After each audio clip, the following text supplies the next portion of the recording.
mpereye no kucyo yavuze cyerekeranye n'imibiri yacu. Ngewe mu byo navuze Nyanza icyo nasabye ni kimwe, nuko batwiciye abantu banatugirira impuhwe bakatwereka aho abacu baguye.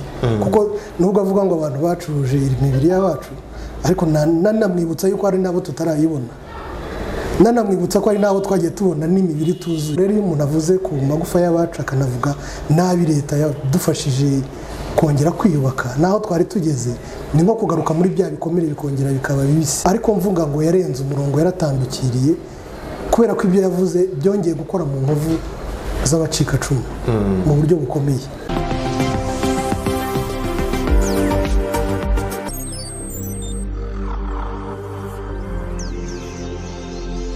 Nongeye kubashimira abakunzi ba Kwezi TV, abantu mudukurikira muri hirya no hino ku isi mu bihugu bitandukanye, haba muri Afurika, i Burayi, muri Aziya, muri Amerika, abantu bari muri Australia n'ahandi hose mutwereka ko mukunda kandi mukurikira ibiganiro byacu. Turabasuje cyane. Umunsi turi kumwe n'umuntu tugiye kuganira, ni umuvugabutumwa yitwa Kalinda Yves, ariko kandi araza kutwibwira mu buryo burambuye kugira ngo ibyo tugiye kuganira wenda tubiganire abantu bamaze kumva umuntu tugiye kuganira ari we.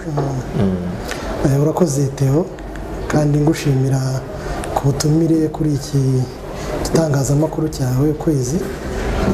Amazina yanjye nitwa Pastor Yves Kalinda, ndi umunyarwanda nk'uko wabyumvise, ndi umugabo, ndubatse, mfite abana 3. Nifuje kuganira namwe, cyangwa se ndumva ari byinshi turi buganire muri iki kiganiro.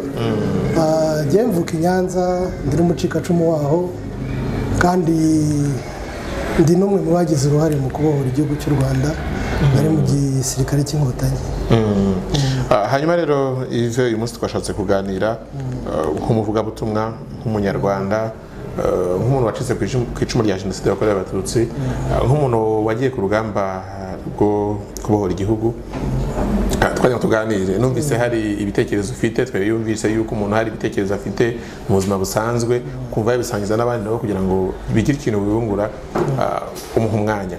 Yves rero twaraganiriye, numva hari icyo avuga ku bintu byari bimaze iminsi bivugwa bitavugwaho rumwe, ku bitekerezo cyangwa se ibintu bitandukanye byagiye bivugwa n'umuntu witwa Idamange Yvonne Iryamugwiza. Ndagira ngo wenda tugitangira, ukibibona wabyakiriye ute, wabibonye ute? Nk'uko mbarije ngo nkibibona nabyakiriye gute, nabaye shoke kumva umwe mu bacikacumu afite imitekerereze nk'iriya. Ariko kandi yenda nagaruka nkavuga ntiyenda nuko atabashije kuganira n'abantu, amenye inkomoko ya Jenoside yakorewe Abatutsi mu Rwanda, kuko twari tugizeho ingaruka zikomeye.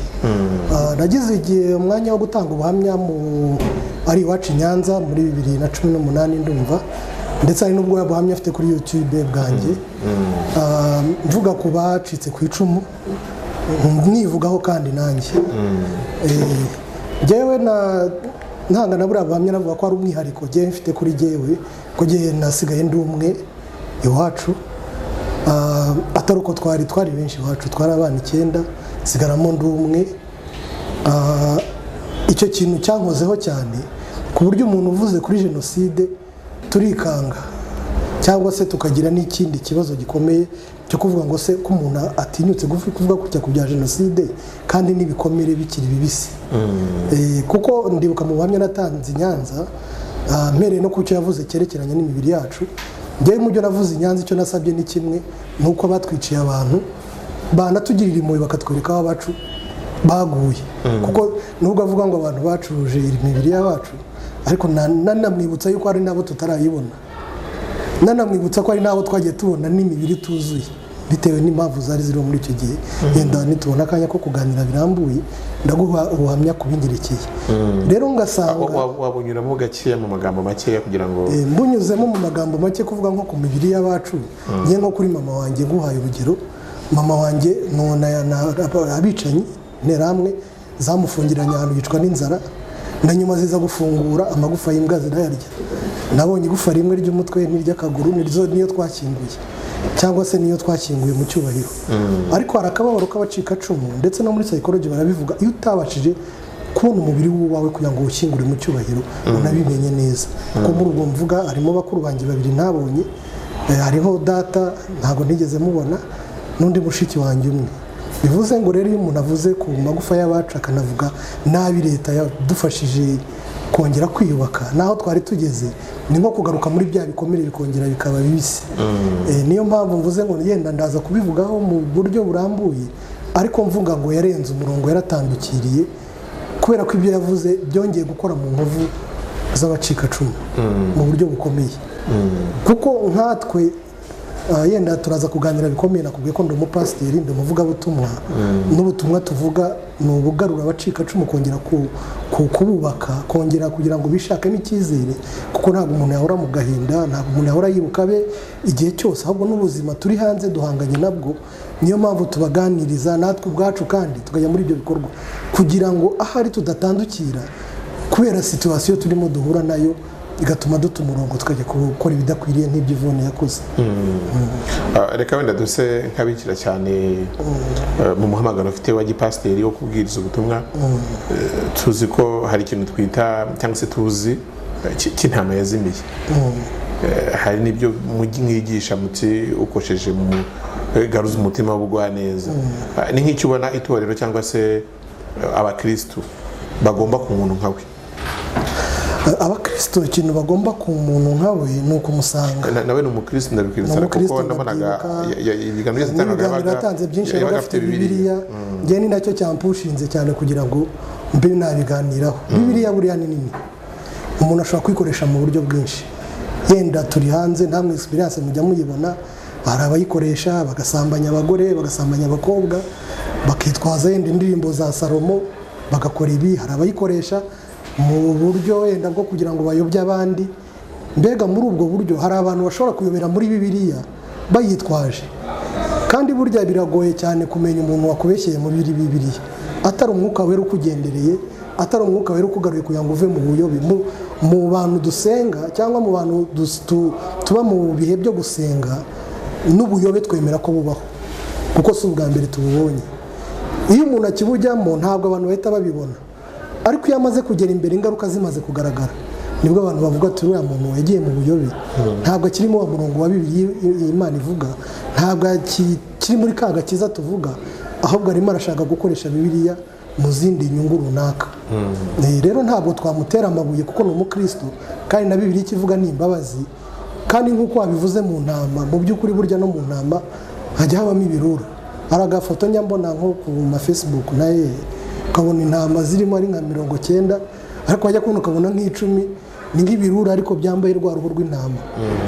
Ariko mu by'ukuri biriya birura nabyo byashobokaga kuba byahinduka nabyo bikaza mu ntama nk'uko Yesu abivuga. Ariko tubigaruye mu mvugo ya Bibiliya iyo umuntu atarakizwa iyo umuntu atarakira agakiza mu by'ukuri aba gifite byinshi bimuboshye ariko yaje mu gakiza habaho guhinduka habaho kuba uko Imana ikwifuza.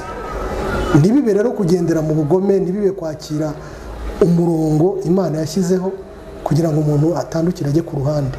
Yenda numva nabivuga gutyo ariko ikiriho hari inzego zikurikirana ibyaha byaba byarabaye mu byo yavuze. Hari natwe turi maso yenda dukanuye tureba ibirimo kuba ariko tukanavuga ngo akwiye guca ahantu akabonza akongera akaganirizwa akigishwa nawe akabona guhinduka. Nemera ko ubuyobe bubaho kuko ubuyobe burya buva ku mpamvu nyinshi. Buva kuba mwaganiriye buva ku bandi bantu bafite ikindi kintu inyuma na Bibiliya bivuga ngo kuko nyuma hazaza inyigisho z'abantu bashaka kubahindura kugira ngo babakuremo ndetse bikavuga ngo bazigwiriza abavugabutumwa bahuje n'irari ryabo.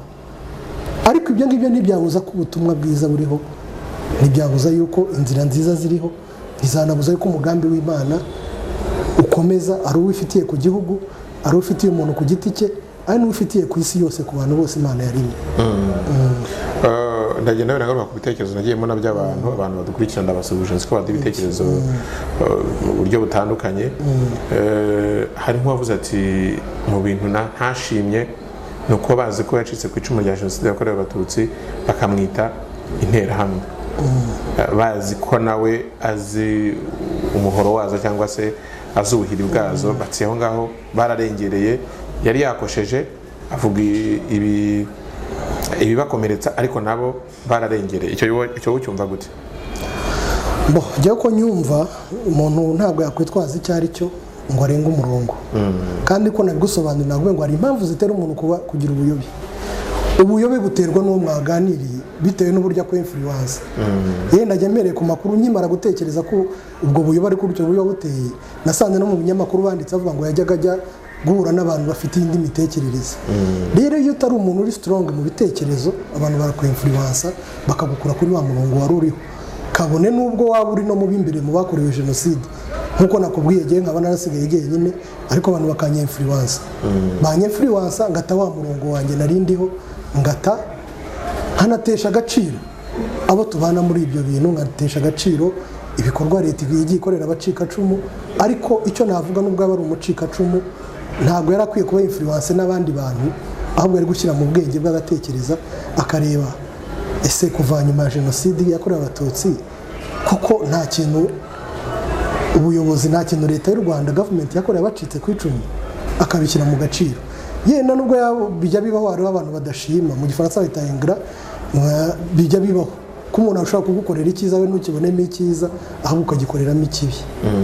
Yenda nanaguhanura, yenda turaza no kuba tubiganiraho, kuko burya jenoside igihe nari mukuru uko nabikubwiye, ngiye navuye mu Rwanda iwacu ndi mutoya, ariko ndi mukuru mbasha kureba, ndi mu kigero nk'icyo numvise yari afite imyaka 17-18.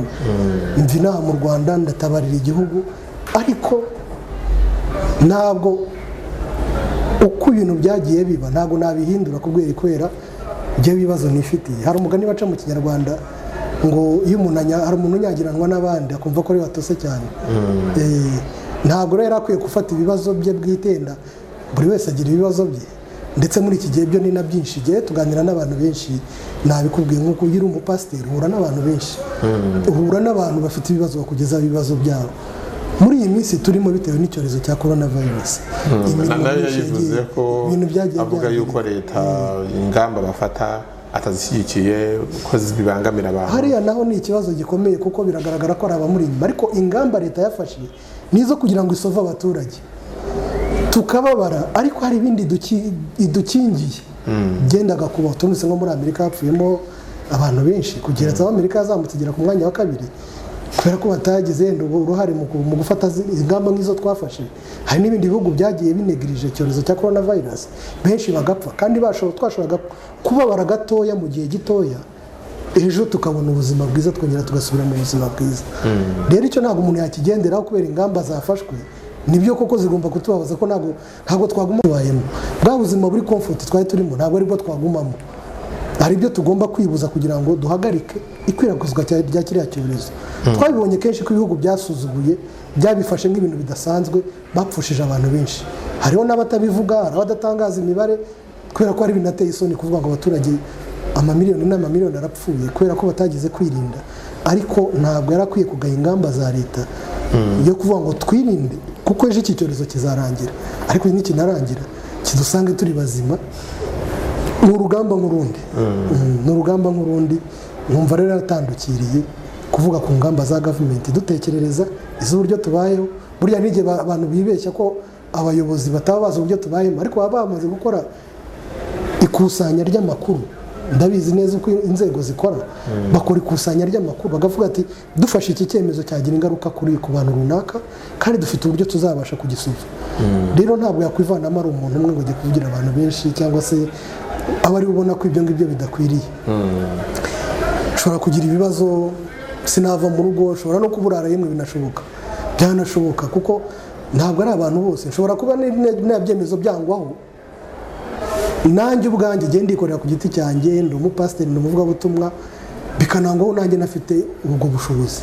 Yenda na za nzego zangeraho, cyangwa se zinantekereza zivuga atari hariya ni urugo rwishoboye ntabwo nahagera, ariko sinatera hejuru mvuge ngo kuki babikoze gutya. Oya, ndemera uwo mwanya umbabazi, kuko ejo nzi neza ko bizahinduka, hanyuma ubuzima bukomeze bigende neza.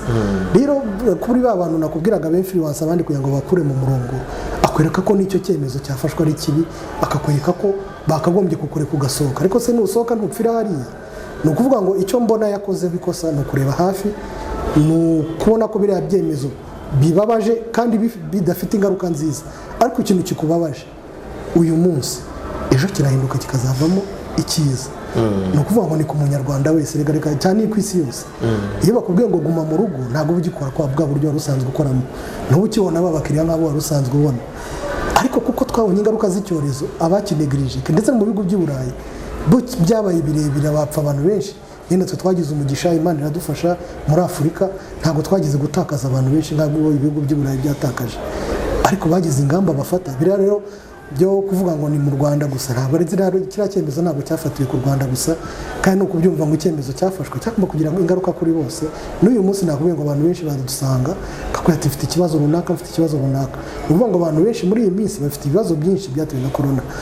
Wagiye unabyumva, imiryango mpuzamahanga yagiye ivuga ngo tuzatanga inkunga zo gufasha abantu kuva mu ngaruka zatewe n'icyorezo cya korona virusi. Ni ibyageze ku bantu benshi kandi tugomba kwihanganira. Umuntu rero ntakagira ikibazo ku giti cye, abone ko ariwe wanyagiwe cyane kurusha abandi, ntawe utaratakaje. Theo nawe nubwo uri mu itangazamakuru waratakaje. Yego cyane. Mu bantu badukurikira bumva ngira ngo buri wese mu bantu bose badukurikira mu nzego zose ngende mbavugaho n'ubutumwa bubagenewe bose bubagereho. Hari abantu benshi bavuga bati Diamond ni intwari, ni umuntu uhagurutse aratuvugira, ni umuntu utagira ubwoba. Umuntu utekereza gutya cyangwa umufata gutyo we n'ubuhe butumwa wamuha? Ubutumwa namuha mbere ya byose ni ukubanza akabusesengura kandi akabusesenguza mu gihe turimo. Yenda atagendeye ku bitekerezo Diamond yatanze, ariko akagendera no ku by'abayobozi baduha, akagendera no ku murongo ubwo wenyine arebaho igihugu cyacu aho kigeze.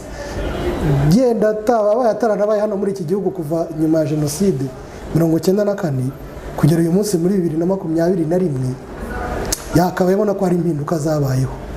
Abantu si Imana, nta bushobozi buhambaye bwari buriho, ariko muri kwa gukora cyane, muri kwa kwegerana, ndetse no mu ntambwe government yateye ubumwe n'ubwiyunge, we numvise atabyemera cyangwa atanabireba, ariko twe tuzi uruhare byabaye kuko genzi ko twanabigizemo uruhare.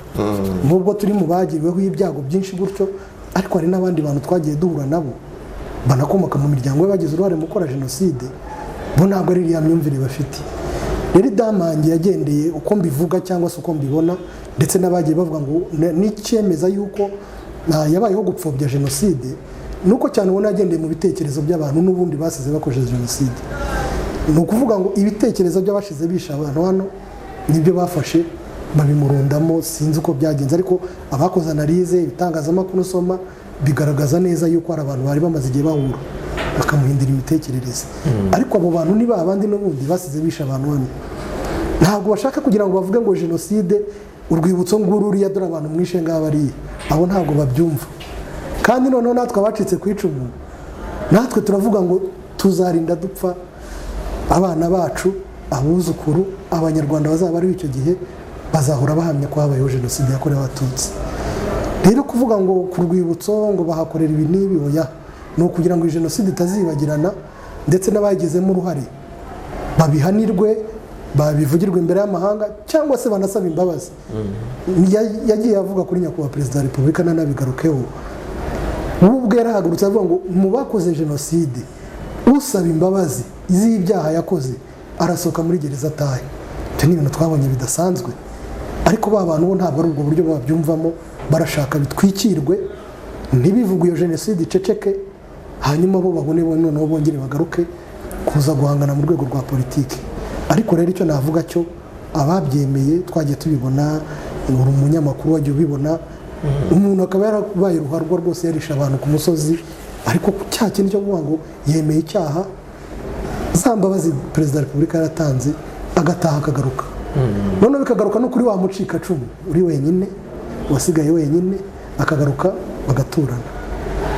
Iyo ni intambwe ikomeye ibindi bihugu bitajya bigeraho. Biranagoye kumva ngo umuntu wakwiciye abantu bawe aragarutse noneho aracyamubona iruhande rwawe, kandi abakwiciye bo ntabwo bateze kugaruka.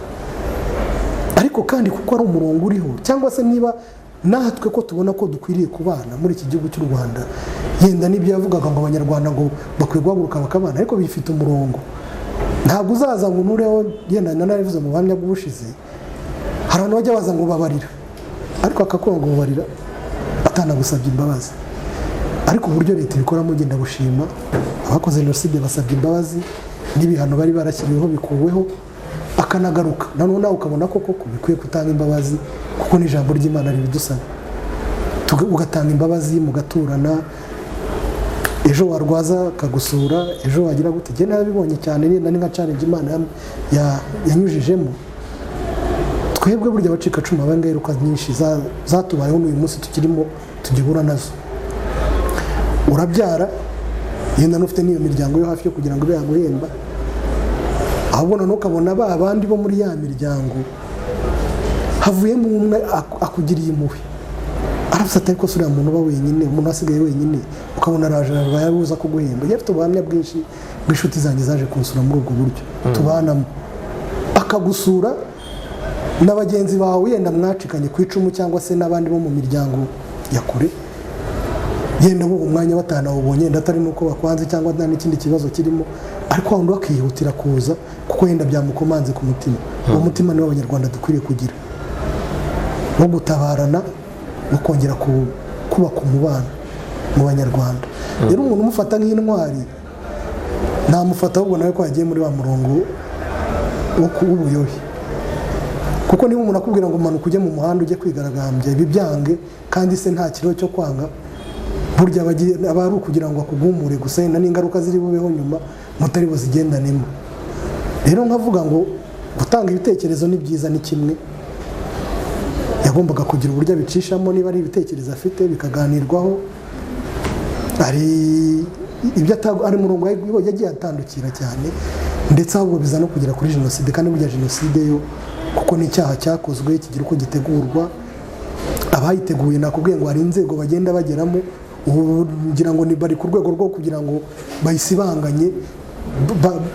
bayisibanganye ye kunavugwa bakazanamo izindi arigima zindi ariko nta sinavuga ko birari ukumubonamo ubutwari ahubwo ni umuntu watandukiriye umurongo ukwiye kuganirizwa niba ari n'ibyaha yakoze bakareba niba bazabimuhanira ariko kandi akanigishwa hari ibintu biba mu matorero murigisha mukabwiriza abantu mukababwira Yesu mukababwira umwuka wera ariko hari ibintu amatorero amwe namwe adakunda gukora ikintu bita isanamitima ese mubona ibikomere cyangwa se ihungabana abantu bafite imitekerereze abantu bafite bishobora gutuma nyine banagira n'ibitekerezo bishobora kuba kuko ibyo byose n'ibidamange tumubonye muri 2021 jenoside irangiye yashize imyaka hafi 27 ese ntibishobora kuba bitewe wenda n'isanamitima abantu batabonye rihagije ese ubwo mu bihe nk'ibi bya corona cyangwa se no mu bindi bihe bidasanzwe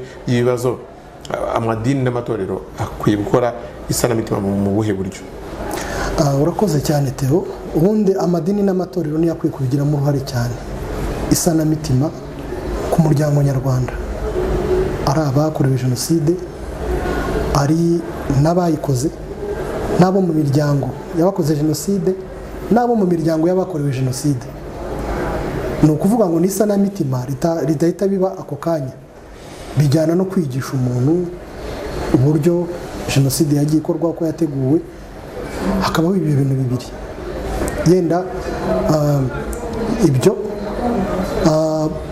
komisiyo y'ubumwe n'ubwiyunge yagiye bigiramo uruhare cyane ariko navuga ngo ku bigaragaye kuri iki gihe cya idamange bigaragara ko dukwiye gushyiramo izindi mbaraga kuko nakubwiye ngo nanjye nkora mu by'ubumwe n'ubwiyunge nyuze muri uwo murongo w'amadini bivuze ngo dukwiye gushyiramo imbaraga tukigisha ari abakoze ibyaha ari ababikorewe n'abo mu miryango iri ku ruhande ndakunda cyane honorable Bamporiki hari igitabo yanditse sindagisoma ariko titire ubwayo iyo nyumvise mpita nkurura nkumva uburemere yaravuze ngo icyaha kuri nge icyaha kuri bo ikimwaro kuri nge ni ukuvuga ngo bariya badukoreye ibyaha bafite icyaha kibariho kandi icyaha nta kindi kigikuraho ni ukugisabira imbabazi si twe tuzitanga nubwo nazitanga ariko Imana yo mu ijuru nitanga imbabazi ariko jyewe nanjye nkagira uruhare nkabwira wa muntu noneho ibyo wankoreye ndaruhutse ubwo bimbwiye ndakubabariye ahubwo garuka turebe uburyo noneho twongera gusana imitima ariko noneho muri babandi bayikoze ntabwo ari ubwo buryo barimo babigendamo ahubwo barashaka ntacyo nagukoreye ahubwo nsaba imbabazi kandi ikindi gihe ndashaka no gukosora muri uyu murongo w'amadini yenda kuko warumbibaje ngo ku kibazo isanamitima naryo rigira uburyo rikorwamo njyewe wakorewe jenoside buriya ntabwo najya guhatira umuntu wakoze jenoside ngo emera ko wishe abantu gira gutya na gutya, oya. Ahubwo wa wundi ufite ikimwaro azaza mubwira ati wadukojeje isoni, umuryango wacu wakojeje isoni, wamenye amaraso atarariho urubanza, wamenye abantu amaraso y'abantu batakurwanyaga, niwe ukwiye kujya kubabwira. Njyewe nanjye ufite wateye intambwe nkagira uwo mutima wo kuba natanga imbabazi, njyewe nakwegera nanjye wacitse ku icumu nkamubwira nti twarababaye ariko reka turebe imbere, sinahera mu mubabaro, nkeneye kubaho, nkeneye kongera wa muryango wasenyutse, nkeneye gukora, nkeneye kwiteza imbere. Nijye ufite kubibwira uwo twacikanye ku icumu. Njye niwo murongo n'ubushakashatsi bwanjye nakoze, ndetse bakwiye no kuzitondera. Ariko jya wacitse ku icumu ntabwo nkwiye kujya kwifatanya n'abakoze jenoside ngo tuje gutanga umurongo w'ikigenderwaho. Icyo gihe bizaba ari ibintu gusanya. Mbona ari nabyo Damange yakoze, nibwo ubona imitwe y'abantu yahagurutse irashyuha, nibyo ubona ibyo bavuga Kizito yakoze, nibwo imitwe y'abantu yahagurutse irashyuha. Mu by'ukuri jya wacitse ku icumu nzasanga mugenzi wanjye wacitse ku icumu, duterane intambwe. N'abariya nabo bafite cya kimwaro cy'ababo bakoze jenoside, nazabasanga bavuga ati mwakojeje isoni umuryango wacu, nimuhaguruka abantu twarabanaga, reka twongere usabe imbabazi z'ibyaha wakoze, nabo baguha imbabazi. Uno murongo ariwo tugenderamo duhuze. Ariko mpereye ku cyo warumbajije, isanamitima ifite urugero bagenda bavugaho byagiye bikorwaho, ariko mbona ko hakiri inzira ndende. Hari urubyiruko nirwo mubare mwinshi mu gihugu, barazamuka mu mashuri yenda ntabwo bagira uwo mwanya wo kugira ngo babyigeho, ariko mbona ko hagikwiye gushyirwa imbaraga mu rubyiruko, bakabwirwa uko jenoside yateguwe, uko yabayeho n'uko yahagaritswe. Buriya aho ngaho ni naho abantu numvaga nshaka ko tuza kuvugaho cyane, kuko iyo umuntu ahibagiwe niho havamo ingaruka nka ziriya Damange yagiye ahura nazo, n'abandi bagiye bava muri uwo murongo bakajya mu buyobe, nibyo bajyaho, hariho kwibagirwa.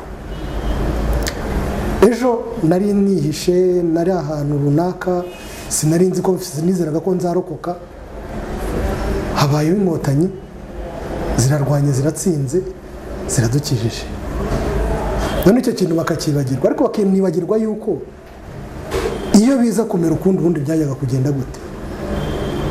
Hari umuntu wabibajijeho ejo bundi, nimenya ari Ingabire Marie Makira bivugaho, ariko gihe icyo kibazo nagiye nkibaza kenshi na mbere no muri iri sanamitima tuvuga, avuga se iyi nkotanyi, ingabo zo kwa Habyarimana ziza kuresista ku nkotanyi, n'interahamwe zirimo zikica abantu, hajyaga kurokoka nde? Ese amagambo avuga uyu munsi muri Damange akaba yavuga ari amagambo?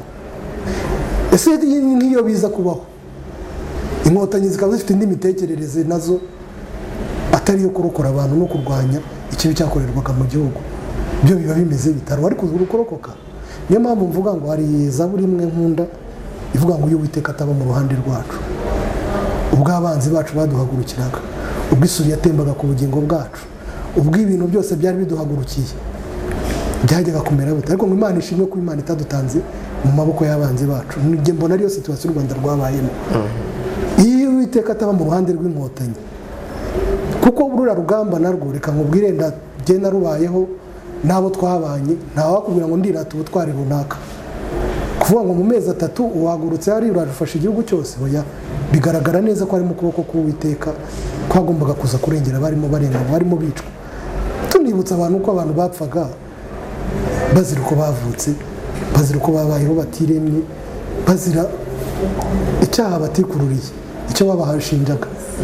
Navuga rero ngo iyo Uwiteka atabafashije inkotanyi kugira ngo zifate igihugu, iyo Uwiteka atabafashije inkotanyi ngo agire umutima wo gutabara, kuko zari zifite imirimo ibiri, yenda na Bibiliya agenda avugamo Damange bavugaga, akavuga kuri Sanibalati na Tobiya buryo barwanyije Nehemiya, ahubwo inkotanyi burya mbona ariko zo zubakaga muri ubwo buryo, zarwanishaga akaboko kamwe kandi karimo gakiza abarimo bapfa. Byagiye bigaragara henshi, ndetse abantu baravuga ati ni muri abantu ahubwo muri abamarayika Imana yarizanye. Rero navuga ngo abantu bagarura umutima inyuma, turebe urugamba rwo kubohora igihugu rwagenze gute, turebe intambwe yatewe, noneho hatabayeho kurenganya na babandi bakoze jenoside ngo nimuze musabe imbabazi mugaruke muri sosiyete. Navuga ngo rero hariya habayemo kurengera, ariko ngaruka ku kibazo bavugaga, kwikongerwamo imbaraga mu kwigisha urubyiruko ku mateka y'igihugu cyacu. N'imiryango ikaganiriza abana babo, tutabigisha kurema urwango, tutabigisha gukora iki, ariko tukavuga ibigomba gushingirwaho. Kimwe cyavuga ngo twibagirwe jenoside, kuyipfobya, twebwe ntabwo tuzabyibagirwa, tuzabwira isi yose, tubabwire twapfushije abantu benshi, ndetse bamwe twagarutse mu buzima tutari tuzi ko tuzanabugarukamo.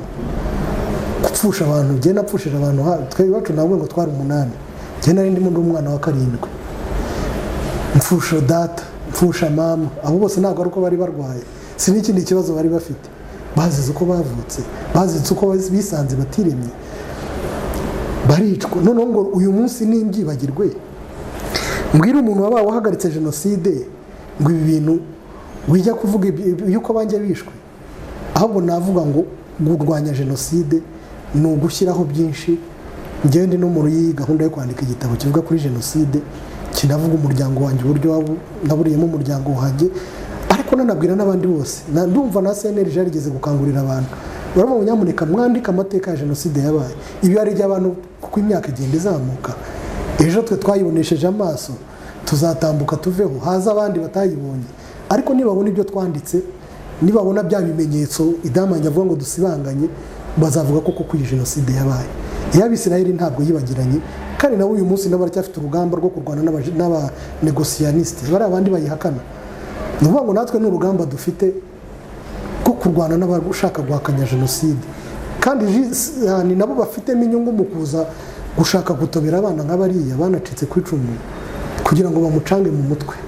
Ariko igikwiye kugenderwaho ni ukumenya ngo jenoside yarateguwe, yateguwe tuyireba. Igihe iwacu ku musozi narabibonaga, navuye mu Rwanda muri 1992, nabonaga amanama ategurwa, kuko imiryango y'abateguraga abana babo twabaga twigana, twajyayo hakaba n'amakuru asohoka akavuga ngo bakoze lisite y'abatutsi bagomba gupfa. Ibyo nagiye mbibona na mbere y'uko 1994 twe n'igihe tutabaga iwacu mu rugo, tukayirirwa ku manywa, ariko nijoro tukajya kurara ahandi. Bavuze ngo uyu munsi bari bwice, kandi dore lisite yarakoze, mwe muri ku mwanya wa runaka, bazahera kwa fata ikaramu, bazahera kwa Rwabuhungu, bazamanuka iwanyu, bazagenda gutya. Cyabaga bizwi, n'abaje kuyikora nabo barazanwaga, tukabona amamodoka akaza gutukurura. Turiho kugira ngo tuvuge ibyo twagiye tubona. Jenoside yarateguwe neza, yakorewe igeragezwa mu Bugesera, abantu barapfa, yakorewe igeragezwa ku Bagogwe barapfa. None babonye ko ibyo bintu koko n'amahanga ari mu rujijo, nibwo babonye bakoze none ya karundura ya 1994. Twe twayibonesheje amaso, twagize n'uruhare mu kwihagarika. Tuzavuga ngo dore uko byagenze nuko nguko, tuzabyandika, tuzashyiraho ibimenyetso. Ibyo idamanya avuga ngo bizimangane ntabwo bizazimangana, kandi ibitekerezo numva atari jye nyine bifite, hariho n'abandi benshi babifite. Niba tuvuga ngo turibuka, ariko turaniyubaka, kandi turanisana, kandi turashaka no kubaka igihugu cyacu. Kwibuka rero ntabwo bivuze ngo njye nibagirwe, nifate ibimenyetso bya jenoside mbisibanganye, nifate ko wa wundi wanyiciye aze ashake kugaragaza rwose ntabwo nishe bariya abantu, ntabwo azaca mu nzira yo kunsaba imbabazi. Uwo mutima Imana niwe wumva nzawumuha, ariko kandi umurongo yagendeyemo ntabwo ukwiriye tewe, ntabwo ukwiriye rwose, ni umucikacumu. Ariko ntabwo yagombaga kuvuga ku bya jenoside bigomba kuranga jenoside, bigomba kugaragaza ko abanyarwanda bishwe, ntabwo yagombaga kubikoraho. Imibiri y'abacu, waravuga ko imibiri ye barimo bayica, twe abacu ntabwo ari nabo tutarabona. N'ubu turatinyinga ba bandi babishe ngo batwereke aho babashyinguye, tubashe kubashyingura. Pastor Yves Karinda, ndagira ngo udusogongeze mu minota mikeya inzira yo kubabarira kwawe no kwiyunga n'imiryango yishe abawe muri jenoside. Urakoze cyane. Njye rwabaye urugendo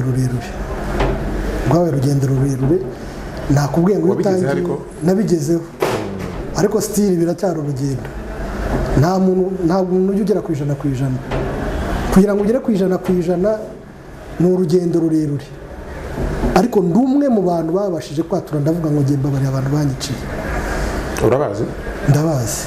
No muri Gacaca twahuriragamo, yenda mu buhamya bwanjye tuze gutanga link babubone. Natanze mu buryo burebure uburyo urugendo rwanjye rw'ubuhamya bwanjye muri jenoside byagiye bigenda. Nkigaruka inaha ngaha mu Rwanda tumaze gufata igihugu, urumva byinshi nagombaga kuza kureba niba ari uwanjye warokotse. Ariko jyewe nagize umugisha uko twagendaga tuza, abantu babaga bararokotse jenoside muri Nyanza iwacu ariko bakanaza no ku rugamba rwo kubohora igihugu. Iyo bazaga uwo twahuraga wese yahitaga azenga nk'amarira mu maso, ngira ngo ari n'abamama twize guhurira hano hasi aho mukorera, ntitwagira icyo tuvugana, turarebana, bararira, ndarira, turasezeranaho turataha. Ariko icyo nakubwira abo bazaga baje ku rugamba benshi twagiye tubonana, ariko bangira bakambwira ati rwose ati iwanyu nta n'umwe wasigaye, iwanyu nta n'umwe, iwanyu nta n'umwe. Ariko noneho tumaze kugera hano i Kigali hari umuntu wambwiye ati rero iwanyu bashiki bawe bamwe bari barabohojwe n'abantu bo kwa Buruno, genda ubabaze, bashobora kuba barabahunganye muri Kongo, bashobora kuba bakiriho, genda ubazenda wagira amahirwe ugasanga bakiriho. Nibwo nafashe urugendo njya kuri gereza ya Karubanda, niho umuhungu wabo yari afungiye wabohoje mushiki wanjye. Ngiye rwose anabimbwira, n'uwo mutima navugaga wo gusaba imbabazi ntawe yari afite, ahubwo yari agifite wa mujinya w'imbere. Arambwira ati genda ujye mu musarani w'iwacu, niho twabajugunye, twumvise ko inkotanyi zije, twumva ko muzatwica, tubajugunya mu musarani turenzaho ibitsinsi by'ibiti. Bari mu musarani hahandi inyuma, ujye kwa runaka nuzunguruka urabasangayo, kandi koko iyo mibiri y'abacu niho twayisanze. Urugendo rero wavugaga ni rurerure, nanakubwira ngo n'uru rugendo rw'agakiza. Wakubwiraga ibyo aracyafunze cyangwa? Aracyafunze, bamukatiye burundu bw'umwihariko, ariko ni muri babandi bemeye icyaha ngo bababarirwe, we ntabwo ari muri abo ngabo. Nakubwiye ngo rega ni ibintu byabaye, kuko barira no gusaba imbabazi ni urugendo rurerure. N'aba bantu bagize uruhare muri jenoside barababwiye ngo saba imbabazi usoke muri gereza utahe. Kabataya ni amayeri y'inkotanyi, cye bisha abantu bangana gutya, ndasohoka ningera hanze abantu bariyo ntibari bunyice. Ese ibise ukumbeshya kuba ndi buhapfire, ibintu nk'ibyo ngibyo bigatuma na za mbabazi atazemera. N'uyu munsi baracyarimo, kandi imbabazi bavuze ngo usaba imbabazi arahita ataha, nta yindi kondisiyo yari iriho, ariko bo baracyafunze. Ubu nkubwira afungiye impanga kuko atigeze yemera ibyaha, yakatiwe burundu bw'umwihariko. Ntabwo yigeze asaba imbabazi nk'uko abandi bazisabye, kandi ibyaha bimuhama ku musozi hose bari bamuzi. Yari mu universitaire, ari mu bayoboraga ibitero, ari muri abo babohoje abashiki banjye, kuko bamaze no kuhahungira bazi ngo babonye aho bahungira. Aravuga ati mbonye runaka, nari naramubuze, niko kubagirira ibyo byafura mbi. Ariko icyo nkubwira cyo muri cyo wavuze cy'urugendo rwo kubabarira,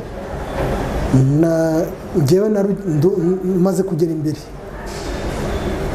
nanabibwiraho abanyarwanda benshi, yenda niyo dutanga ibi biganiro no kugira ngo bigire abo bifasha. N'urugendo rurerure ntabwo biba byoroshye tewe, kuvuga ngo ufashe abantu bakwiciye nturanababona yenda imibiri yabo ngo nayishyingure, ariko ngo ufate initiative ubwo ngo njye abo bantu ndabababariye.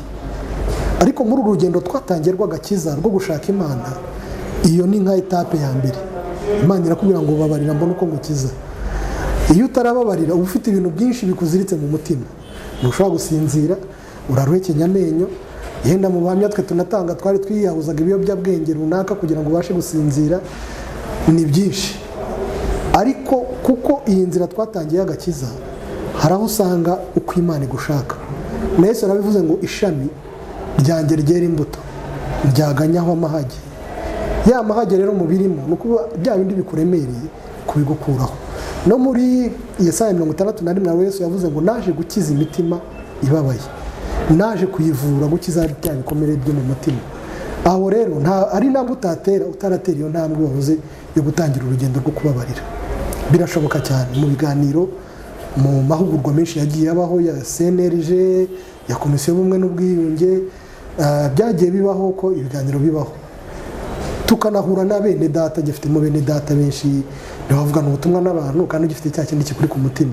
Bishoboka ntabwo waba muri inzira y'agakiza ugifite ibintu bikoboshye umutima ukabohoka. Ariko noneho wavunne etape kuri etape, njye nshobora kubabarira ndi hano i Kigali, nkababarira yenda Theo, n'urugero nkababarira Theo kuko yenda tubana i Kigali, background ye sinyizi, ariko nkumva umutima w'imbabazi uraje. Ariko wagera kuri wa musozi w'iwanyu ukavuga se za mbabazi narazitanze, ariko se noneho bigeze no kuri runaka, aho ngaho kongera ugatekereza kabiri. Yenda narababariye mu bantu bishe Kibungo, nanagiye mu giterane, habaye amahugurwa, tufatanye mu maboko, turababariranye. Ariko navuga ngo ngeze Nyanza kuri wa Paul wabohoje mushiki wanjye wamwishe, nkumva umutima araho ugenda ufata amafiri. Ariko nakubwiye ngo ni process uyu munsi igihe waje akansaba imbabazi nazimuha, ari mu murongo wa wundi wo kudahakana jenoside no kuyipfobya no kugira gute, yagaruka muri sosiyete tukamwakira, bajya bakira benshi n'abisha abantu n'abavuye muri n'abakiri mu mashyamba nabo baraza bakakirwa bakanyuzwa umutobo bakabanza bakigishwa bakagaruka muri sosiyete. Kandi ubwo buryo u Rwanda ruzubakwamo ko tugira umutima w'imbabazi bikarenga gusa ko ntazi background ye, nagera no ku musozi wacu nkavuga ngo ndababariye. Birara abaturage bafite imbaraga, ngira ngo na nyakubahwa perezida wa repubulika ageze kubavugaho, aravuga ati jye barambabonamo intwari kuvuga ngo tubabariye ba bandi bamwiciye, ari ku musozi yasigaye wenyine, turamuzanye baraturanye, kandi noneho batangiye kugenda bagira n'umutima w'ubutwari. Ni ubutwari kubana n'umuntu kandi uzi neza ko yakwiciye. Rero wavuze ngo ku rugendo rwanjye rw'ubumwe n'ubwiyunge n'isanamitima, njyewe inshuti zanjye ngira n'izankoze ku mutima ni muri bariya. Sinzi niba natanga ubuhamya nabo ngira ngo nta n'isoni byabatera.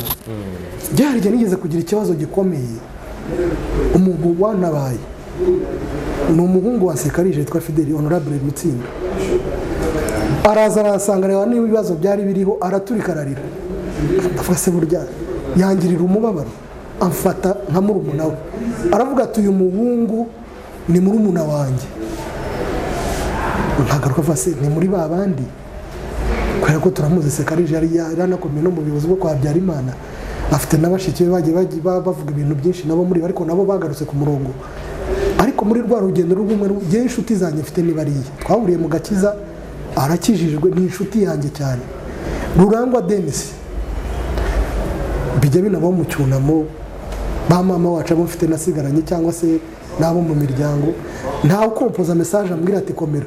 Nkabona Rurangwa Denis umunyacyangugu uvuga mu bumwe n'ubwiyunge anyorereje message y'isanamitima imfasha cyane kuruta iyo nohererejwe n'umuntu turi muri situation imwe, nayo inkora ku mutima. Ariko iyo umuntu wo muri iyi miryango yanyandikiye n'uyu munsi iracyankoraho, kandi nkubwire ngo hari n'igihe atamara n'ibyumweru biratampamagaye yumva ubuzima ndimo. Kuki?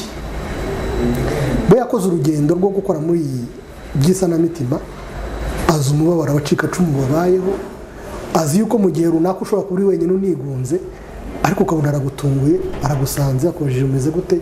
Ni byinshi, ibyo navuga ni byinshi.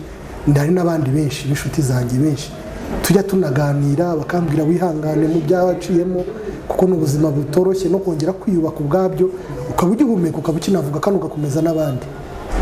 Rero navuga ngo mu rugendo rw'isanamitima n'uwacitse ku icumu wese, ubutumwa ntanga ntabwo ari ibintu bita byizana ako kanya, ni urugendo umuntu akora bikava ku rwego rumwe rukajya ku rundi kugeza aho umuntu akiriye. Ni nako numva abantu bazuba igihugu kizubakwa na ba bandi nabo, kandi mu rugendo rwo gusaba imbabazi si biza ako kanya, ni gake gake nabo bakagira igihe cyo gusaba imbabazi no kuzicara noneho tukubaka igihugu cyacu twareba ku iterambere.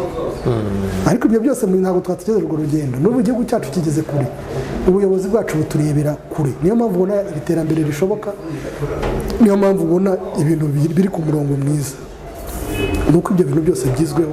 Ariko baranavuga ngo nta mwana uvuka ngo ahite yuzura ingobyi. Ngiye mpamya ko urugendo ruracyariho, ariko twese tukabigiramo uruhare, tukanabishyiraho imbaraga. Urakoze. Dusoza wenda sinzi kuri ku mutima wakongeraho kugira ngo dusoze. Icyo nakongera kuri iki kiganiro rero rindi ku mutima, mu by'ukuri ndumva ibintu uriya mudamu yavuze n'ibindi bintu bimaze iminsi bitrendinga, numva nakongera gufata mu mugongo ababohoye igihugu cyacu Inkotanyi, mbereye kuri nyakubahwa perezida wa repubulika, mubwira ngo nubwo hariho amagambo menshi adashima ibyo yakoze, ariko turabishima, kandi umurongo wagejejeho igihugu cyacu turawushima, tumuri inyuma, babishima ni benshi.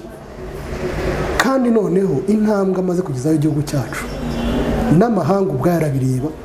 Njye nagiye nkora ingendo nyinshi ndi mu mavugabutumwa, bakavuga ati ariko natwe cyazadutiza nyakubahwa perezida wa repubulika wanyu Kagame akatuzira mu gihugu cyacu, natwe agahindura akageza igihugu cyacu aho agejeje icyanyu, kuko yateye intambwe ikomeye. Ntiyabaye umututsi, ntiyabaye umuhutu, ntiyabaye umutwa, ntiyabaye wavuye Bugande, ntiyabaye wavuye Burundi, ntiyabaye wacitse ku icumu yagiye mu ruhande rw'abantu bose kandi ahagararana n'abari bari kumwe ku rugamba, atanga umurongo umwe. Theo, nanagaruka kuri iki kintu, twabaye ku rugamba, nakubwiye ko amakuru y'iwacu ko bashize bose nayamenye ndi ku rugamba, nayamenye mbasha kwagisesinga ku mbunda intoya n'inini. Ariko kuko nyakubahwa perezida wa repubulika yavuga ati ni ubutumwa bwatanzwe mu ngabo hose, nta kwihorera, ubikora azabihanirwa kandi birenze. Njyewe bikanafata atari uko nabishaka, ariko nkavuga se nanjye ninjya muri ibi nkajya kuborera mu munyururu, kandi icyo ngoze n'abari ari cyo bakoze biragira kuki. Ariko yahagaze mu murongo mwiza, kuko twari turi ntabwo yari jyenyine, twari benshi, twari tumaze kumenya ko imiryango yacu yashize, ntabwo twihoreye nk'uko babivuga. Iyo biba uko byabaye ntagira ngo nawe ari gusigara ku musozi w'iwacu, nabo ngabo jyewe nyina w'uwo muhungu ufungiye i Nyanza n'igihe wagiye kumwifatira ndamujyana mugeza mu buyobozi bwa gereza. Atari uko nari naniwe kugira, njye natojwe igisirikare, nakoze kosi nyinshi, si ibyo rero byari gutuma ngo nagira, ahubwo ni umurongo igihugu cyacu cyari kigiye gufata, n'umurongo nyakubahwa perezida wa repubulika yatanze, twabonaga kandi tukabonamo ejo hazaza. Bituma tutihorera, twabishoboraga, bituma tudakora amanyanga kandi byashobokaga, tugendera kuri disipurine yagengaga inkotanyi icyo gihe. Nanakubwira ngo barenze kuri umurongo, barahanwe, bakorewe, hariho ibihano bikomeye, mubwira ngo wareba kugatinya kuruta no kujya kwica uriya muntu. Ngaruka kurindi ku mutima, namubwira nyakubahwa perezida wa repubulika tumuri inyuma, abanyarwanda twaramutoye natuyobore, kandi umurongo yaduhaye turawushima 100%. Hari abatabibona, nakubwira ngo mu nama hajyamo habamo ibiruru bishaka no kugira ngo izo ntama kuzigumura ngo zisoke mu kiraro. Ariko nakubwiye ngo icyakozwe turagishima, turashima inkotanyi zabohoye igihugu, zigakiza abicwaga, zigashyira igihugu ku murongo, zikazana n'abagiye bisha abantu, zikazana n'abari mu byaha byo kugarura intambara ku gihugu. Uyu munsi igihugu kikaba gitekanye, kandi turi muri ubwo buryo kugira ngo tugere dusana imitima, igihugu cyubakwa. Nkarangiza mu ngo turashima nyakubahwa perezida wa repubulika, dushima inzego zose z'igihugu uburyo bagerageza gushyira ku murongo, kandi mu by'ukuri ni ibintu byigaragaza n'abaturage. Barakubwira ati polisi y'u Rwanda, igisirikare, bakakubwira government, uburyo bakoramo bahandoringa ibibazo by'abaturage. Uravuga ngo ari umuturage twaze tuganira mu gitondo, ni nayo mpamvu tumye mvuga iki ngiki, bamukemuriye ikibazo yari agiye gushaka, aravuga ati bamfashe uburyo numvaga ko atari jyewe, numvaga ko ndi nk'umuntu w'umunyamahanga cyangwa se n'umuntu ukomeye, ariko uburyo banyemuriye ikibazo, uburyo bamfashe muri iki gihe cya lockdown, isabe cyangwa cyo kujya kwivuza nkahabwa service ko numvaga gishaka. Ni ukuri iyi mirimo yakozwe ni myiza, rero nicyo ngicyo nashimaga. Yenda tuzagira igihe cyo kuganira uburyo burambuye. Iki kiganiro numvaga hari tuganiriye, ni ukuri njye numvise kinduye ku mutima, ko numvaga kenshi shaka, numvaga ari byo mfite byo kuvuga, havuga ngo twese ntabwo dufite biriya mitekerereze. Abacikacumu turashima aho leta igejeje ikora ku byakoze ku bacikacumu. Hari n'ibyo itaroburije rega, hari n'ibyo rwose bitari ngombwa, ariko bakarenga bakagira umutima, bavuga ngo aba bantu bababajwe kuri uru rwego. Madamu wa perezida wa repubulika akagenda kubakira umukecuru w'incike wapfushije abakecuru bose, akicarana nabo bakarira ku bitugu bye, bakamubwira ibibazo byabo. Iyo ni intambwe ikomeye. Iyo batabikora sari bakajya kubabwira ngo kuki, ni ukuvuga ngo ibyo badukorera birenze n'ibyo dusaba. Nkavuga ngo ahubwo bakomereza aho ngaho, kandi mu bushobozi igihugu cyacu gifite, twese abanyarwanda iterambere rizatugeraho. Nkaba numva ari aho nagereza, kandi mbwira abantu ngo hamwe n'Imana be gutandukira bajye ku ruhande, buri wese yumva umubabaro we ko ari uri imbere, ahubwo hamwe n'Imana ibi byose tuzabirenga. Ejo ni heza, imbere ni heza, kandi hari ijambo ry'Imana rivuga ngo nimwumva mukumvira muzarya ibyiza byo mu gihugu. Iyo wumviye urya ibyiza byo mu gihugu ugakora, amahirwe arahari ni menshi, n'abanyamahanga bajya baza hano bagakora bikabahira. Twe rero ba nyiri igihugu twakigiriramo umugisha, tugeze umutima wo kumva no kumvira. Pastor Yves Kalinda, ndagira ngo mushimire ku mwanya wafashe kugira ngo tuganire natwe ndetse n'ibitekerezo dusangize inzira y'ubuzima bwawe bwite n'ubwa bagenzi bawe, ndavuga we nabo mwajyanye mu ngabo mu rugamba rwo kubohora igihugu, ndetse n'abandi mwagiye muhurira mu bikorwa bitandukanye, isanamitima, ivugabutumwa n'ibindi kugeza uyu munsi. Ndakeka ko abakurikiye ikiganiro hari ibitekerezo bishyashya cyangwa se hari inama nshyashya bakuyemo, ngira ngo n'ubutaha kuze n'ingingo zitandukanye twenda kwinjira mu bihe byo kwibuka, buriya wenda n'ubuhamya tuzabujyamo mu buryo navuga ngo bwimbitse. Ndagushimira rero kandi nkwifuriza ibihe byiza. Nanjye ndagushimiye kandi ibyo biganiro ndabikwemereye ko tuzabitanga, kuko kenshi usanga ya mitekerereze navuga y'abahakana jenoside bikunze kuza tujye kugera mu gihe cyo kwibuka abacu bazize jenoside yakorewe abatutsi. Urakoze cyane. Urakoze.